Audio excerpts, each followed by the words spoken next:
In the heart of winter, long before central heating or electric light, there was only one true defense against the dark: fire. A hearth, built of rough stone, where wood hissed and spat, held the attention of all. It wasn't just warmth. It was life. The entire home turned toward it. The old wooden chairs, the straw-stuffed mattress nearby, the cat curled tightly by the ash. Even the family dog, half-wolf in the flickering light, made its bed near the coals. Outside, the world was frozen. The thatch roof carried snow like a second skin. But inside, smoke rose gently toward the smoke hole in the ceiling. A blackened pot hung above the flame, bubbling slowly with something humble, turnip broth. Perhaps the children sat close, rubbing their hands, their cheeks red from the wind. Their mother mended cloth. Their father sharpened a blade, slowly, rhythmically. It was quiet. Not for lack of sound, but because the world had no room for more. The fire whispered old secrets. The walls listened. And the family, tired from the day, listened too. The peasant's home was never meant to impress. It was meant to endure. Built of wattle and daub, woven sticks, packed with mud, it stood low against the horizon. One room. Maybe two. Thick thatch above, packed earth below. It smelled of straw, smoke, and sweat. But also of bread. Of soup. Of life. In one corner, a bed shared by all. The children slept crosswise, little limbs tangled. Parents at the far end, closest to the heat. There were no windows, just small wooden shutters. When the wind howled, they rattled. When snow slipped through the cracks, cloth was stuffed in quickly, without complaint. Winter didn't allow for complaint. It demanded silence, stillness, and patience. Sometimes, animals were brought inside, the cow, the pig. They weren't intruders. They were warmth. Their breath mingled with the humans. And when all else failed, when the cold was too much, everyone would huddle. Not out of affection, but necessity. But in that closeness, a kind of affection was born anyway. They had no goose-down coats or thermal gloves. Their armor was wool. Thick, scratchy, and real. First came the linen, softened over time. Then layers of wool, tunics, cloaks, mittens made from repurposed sacks. Children were bundled like onions. Their noses peeked out. Their hands hid inside sleeves. Mothers tied cloth around their heads. Fathers pulled hoods low. Feet were wrapped in whatever could be spared, rags, old fur, leather tied with rope. Washing was rare. Soap, a luxury. But the cold forgave that. The cold didn't mind the smell. It only demanded that you survive. In the quiet before bed, clothing was never truly removed, just loosened. There was no luxury in bare skin. Even dreams wore layers, and yet they slept. Somehow, they always slept. Not from comfort, but from weariness. A day's work in winter was heavier than stone. So they curled in, half covered in blankets, and gave their tired thoughts to the firelight. There was no feast waiting in the winter larder. No roasted meat, no citrus, no sweets. But what the peasant had, they made last. Bread, black and hard from rye, was soaked in broth. Porridge, thick, grey, comforting, filled the belly and stilled the shaking hands. If there were dried peas or beans, they went into the pot. Turnips, onions, garlic, they kept best, and found their way into nearly every meal. Salted pork, if there had been a pig in autumn. Otherwise, only fat scraped from old bones, to flavor the stew. Cabbage, curled and sweet in the firelight, was a delicacy. And eggs? rare in the cold. But a single egg could feel like a festival. They ate slowly. Not out of reverence, but ration. One bowl per person, sometimes shared. A slice of bread passed hand to hand. The meal was quiet. Hunger dulled conversation. But it also taught gratitude and the children. They learned that a full belly, even once a day, was no small gift. They learned to eat with both hands and to thank the fire for its patience. Night came early. By the time the sun dipped behind the hills, it was already too dark to work. And so, they gathered the fire, now lower, still cast dancing shadows. A single candle, made from tallow, stood on the table. It flickered when someone moved too close. And around it sat the family, stitching, carving, whispering no music, unless someone hummed. No books, only memory. The old woman told stories of saints and wolves. The children listened with wide eyes, unsure where truth ended and fear began.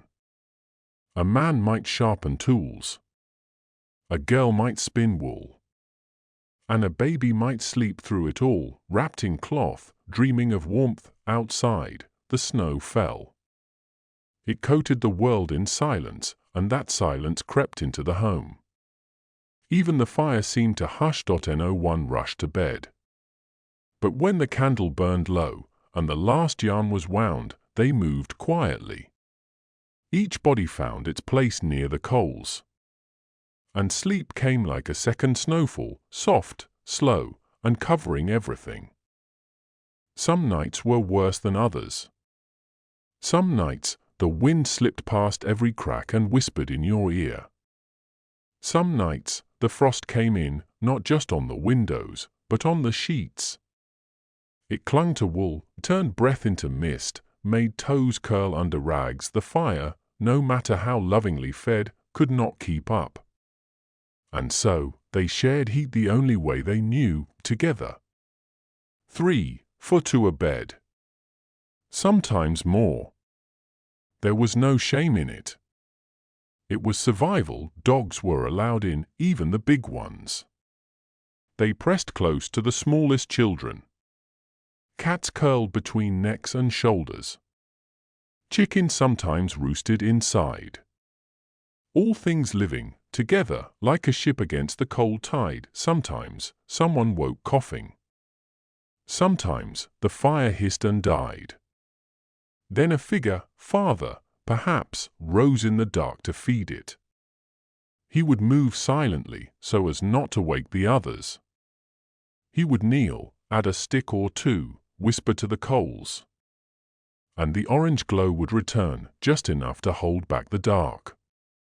The sun was not there to greet them.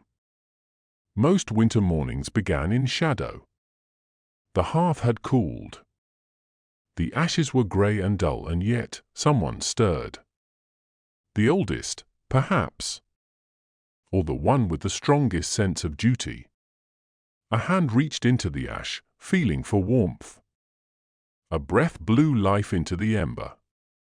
And the flame returned, slow, reluctant, but real. One by one, the others woke. Sleep left slowly, chased out by cold. Blankets were peeled back. Feet hesitated before touching the hard floor. There was no coffee. No bath. Just water from the bucket, still cold from the night. Hands were washed quickly. Faces splashed and dried against a sleeve. The morning meal was whatever remained from last night. A crust of bread. A bit of stew, reheated. Maybe, if luck was kind, a warm drink of ale or milk. The day would be long, even if it stayed grey and still. But in those early moments, tired, stiff, silent, there was something beautiful in how life began again, with just a spark, a breath, and a bowl. Winter did not excuse the body. Even when the ground was hard and unyielding, there was work. Always work. Men chopped wood, their breath rising in puffs. Each strike of the axe was a rhythm of survival. Without wood, there was no fire. Without fire, there was no life. Women fetched water, ice-crusted, heavy, numbing. The well was a long walk, and the path slippery with frost. But the water must come. For cooking, for washing, for tending, children gathered kindling, tended animals, swept the soot. Even the smallest hands were given purpose. And in that purpose, they found belonging. Fields lay sleeping, but the mind did not. Tools were repaired. Harnesses mended. Clothes patched. It was a season of waiting, but not of stillness, and when the snow came, they shoveled with flat boards and bare hands. There were no gloves thick enough. But still, they cleared the way. Because no one else would. In times of deepest cold, survival was not a private matter. A village watched itself. Quietly. Carefully. Elders, unable to work, were not forgotten. A boy might carry soup to a widow. A girl might help tend a sick neighbor's fire. And no one called it charity. It was duty. And love, though no one said the word aloud. When a roof sagged with snow, the men helped brace it. When a birth happened in the dead of night, women gathered, wrapped in shawls, without hesitation. Everyone knew what it meant to be at the edge. Everyone remembered being helped. So, they helped in return. Stories were shared, news, warnings, small joys. A candle seen through a neighbor's shutter was a comfort. It meant, they are alive. They are warm. The village didn't speak loudly. But its silence held the shape of care. And even on the worst nights, no one was ever truly alone. In the long hush of winter, there was time for the old to speak. Their stories were not always requested, but always heard. By the fire, with wool in their lap and fingers bent from use, they spoke of years when the snow came early. When the river froze solid by St. Martin's Day. Of famine and frostbite and the strange silence of a white world. Their hands moved without looking, knitting, stitching, shelling beans. Work was memory, and memory was survival. They taught not with rules, but with rhythm. How to judge dry wood by scent. How to spot frost before it seeped through the cracks. How to quiet a baby with just one warm stone and a lullaby sung low. The young listened more with their eyes than their ears. They watched. Because winter respected no child. And if the old knew how to live through it, that knowledge was a fire of its own. Not every day was spent behind walls. Sometimes, even in snow, they walked to the chapel. Small, grey, cold as the earth, but sacred. Inside, candles flickered like distant stars. The priest spoke in Latin, words most did not understand. But they knelt anyway. Crossed themselves. Bowed low. Faith was not a comfort, it was a habit. A pattern carved deeper than frost. They prayed for warmth. For health. For their animals. For the coming spring.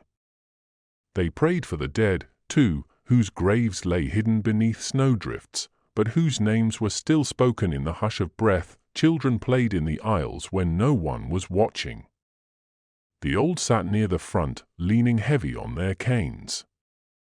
And in that dim space, under wooden beams and stone icons, hope lived like smoke, rising, twisting, vanishing, but always rising.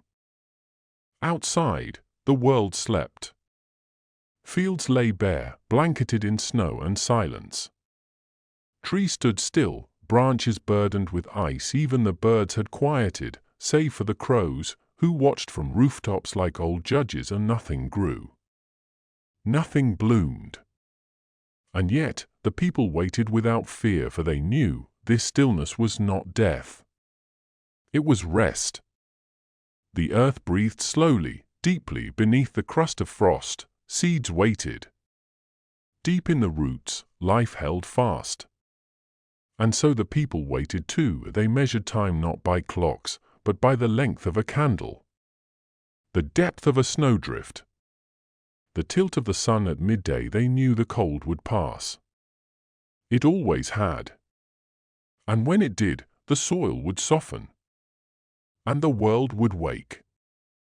Illness in winter was different. It came quietly, like frost on the windows. One day, someone coughed. The next, they did not rise. There were no doctors in the village. Only herbs, warm cloths, whispered prayers. The wise woman knew which roots to steep, which leaves to press to the chest. But she could not work miracles. The sick lay in the warmest corner, wrapped in every blanket the household had. A child would sit by the bedside, holding a cool rag. A neighbor might stop in with broth. There was little to be done. But there was always someone there. Because no one should face the dark alone. And when death came, and sometimes it did, the bells rang low, just once. And life, though slower, went on. There was laughter, sometimes. Even in Winterpoint, 2 boys racing across a frozen stream.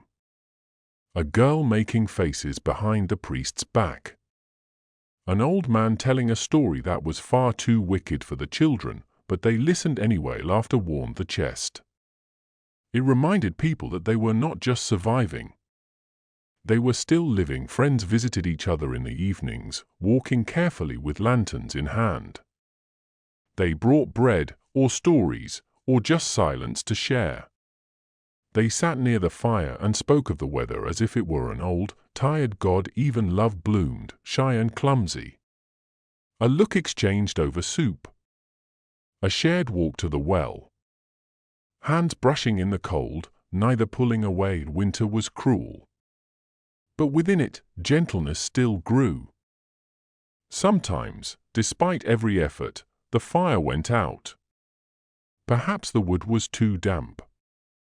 Or perhaps the wind was too strong. Or perhaps someone forgot to feed it in the night. And then, cold. Real cold.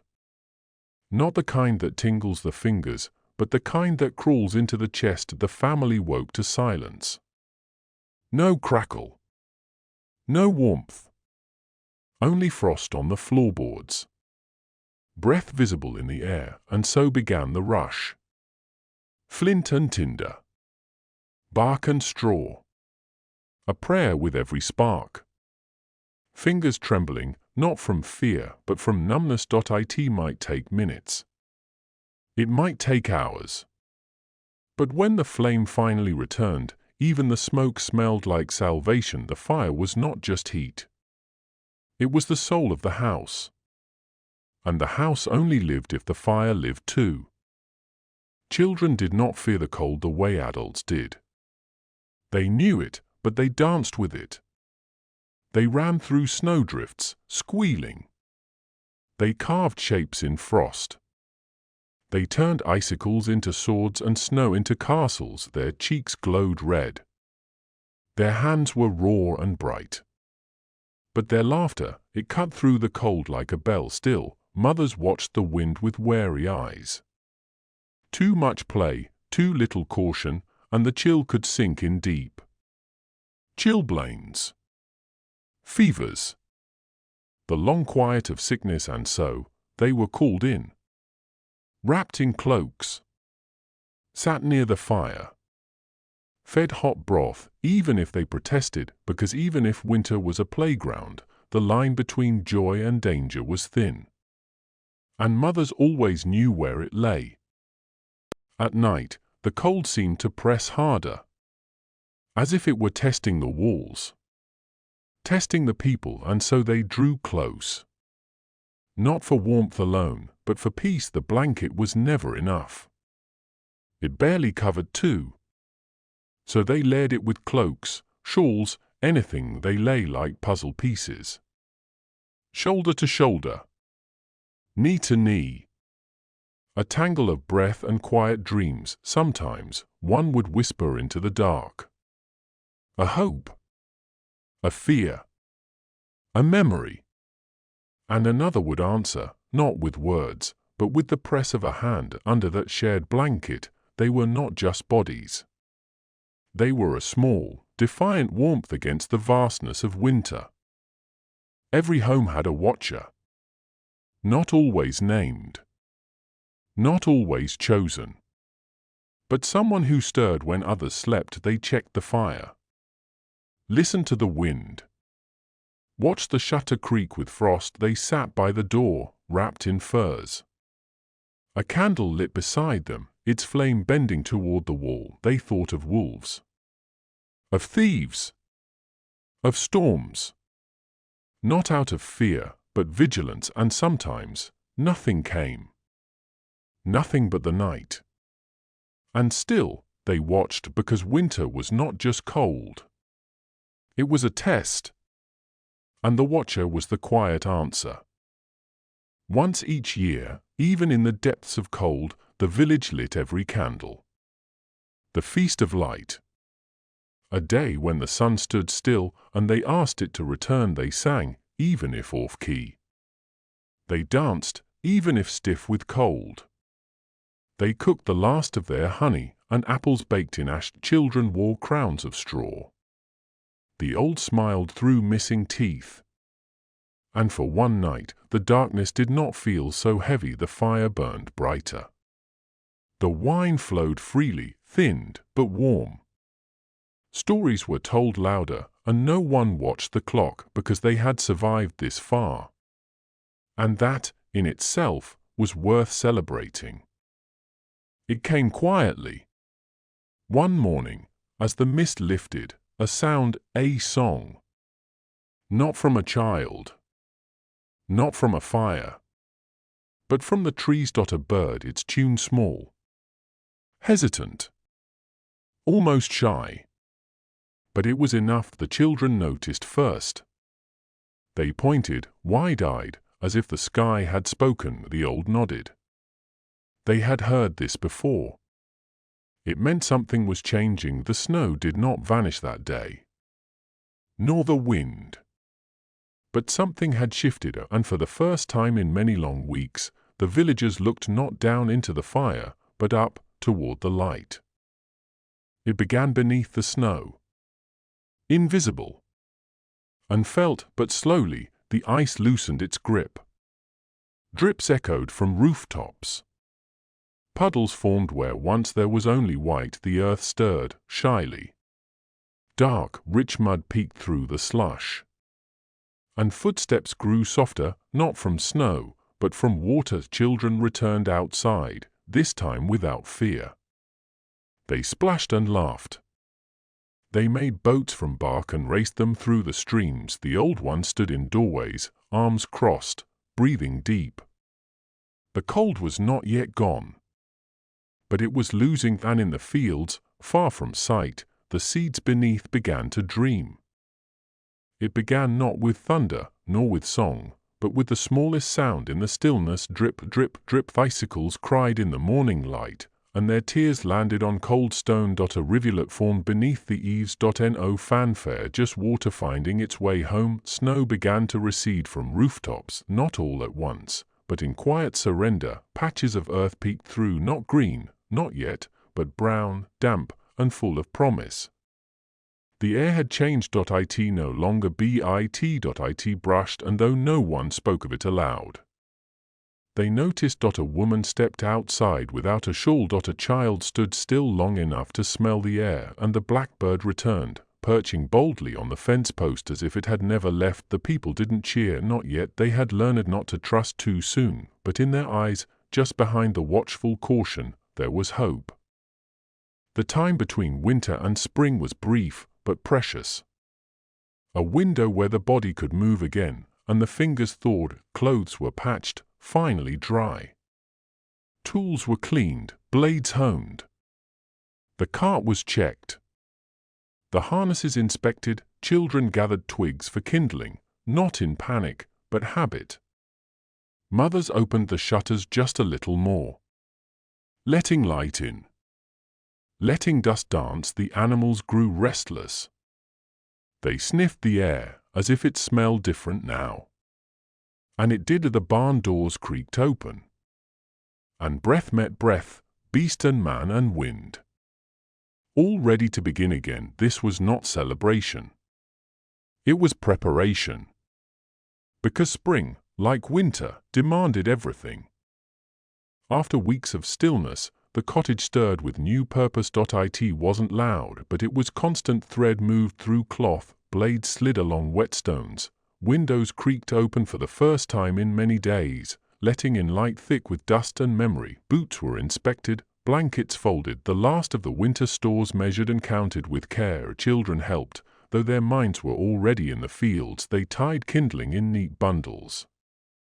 They cleaned tools, wiped blades, fetched water. It wasn't punishment. It was tradition, work to welcome the world back. The fire still burned, but now it was no longer their only companion. Now the breeze joined them. Now the scent of thawing moss and old bark slipped through the cracks, and in the eyes of the elders, those who had watched this cycle more times than they could count, there was a calm, because they had seen the rhythm return, and that rhythm was life. Before the hearth was fully cleared, before the last frost faded from the windows, they remembered who didn't make it. The elder who passed in her sleep. The infant who never saw the thaw. Their names were spoken gently. Not in mourning, but in honor. A bit of ash was taken and scattered beneath the old tree. A quiet act. A soft farewell, because winter always took something. But the people remained, and the hearth, once bare, was swept and relit. For the next season, for the next memory, the fire would never be just warmth. It would be witness. Spring did not come without ghosts. The hearth, warm now, had once burned low, and in that cold, some had not endured. There was no graveyard in the center of the village, only a tree, wide, gnarled, older than memory. Beneath its bare branches, the people gathered, quiet. Wrapped in their earth-colored cloaks, children held hands, mothers held silence. The old woman held a bowl of ash. One by one, they came forward, not to speak, but to feel. Remember, they scattered the ashes beneath the roots, as had been done for generations, and though no one said a name aloud, every name was heard. In the way eyes closed. In the way breaths were held. In the way the tree seemed to lean, just slightly, toward the weight of memory. A loss was not new, but each year it asked to be honored, and each year they answered. One morning, without ceremony, the air changed. A breeze carried the scent of wet bark. The sun rose sooner. Birds filled the hedges, and the first flower, just one, bloomed beside the steps. Tiny, white, defiant. A woman paused, basket in hand. She bent down, touched the petal, and smiled without speaking. The door to the cottage stayed open longer that day. The stew was lighter. The laughter louder. Winter was not forgotten. It never would be. But it had passed, and the earth, like the heart, had remembered how to soften. It came without announcement. No birdsong choir. No golden fanfare, just one white flower. Delicate. Impossible. It grew by the doorstep, where boots had trampled, where snow had melted into mud. And one morning, the woman saw it. She didn't call to the others. She didn't need to. She knelt, lowered herself until her breath stirred its petals, and smiled, not with joy, but with reverence. Behind her, the children ran. Their laughter returned to the fields like a forgotten melody. The sun reached a little farther across the stone, and in the distance, someone was singing to themselves again. As they worked, the earth had softened. The world, once held in frost, exhaled, and the people, quiet, resilient, enduring, exhaled with it, not as an ending, but as a beginning. And so, the winter passed, not with triumph, not with glory, but with the quiet dignity of those who endured it. They did not conquer the cold, they lived alongside it, shared space with hunger, silence, and loss, and still chose to rise each morning, to light the fire again. What they built was not a monument. It was a rhythm. A whisper passed from hand to hand. From season to season. Of how to hold each other close. Of how to make warmth when the world offers none. Of how even the smallest spark, a child's laugh, a bowl of soup, a single white flower, can keep the dark at bay.so. Now, as you drift toward sleep, let your breath fall into that same rhythm, let your thoughts rest in that same stillness, and may the fire they carried glow a little longer in you. Good night, and may the thaw come gently.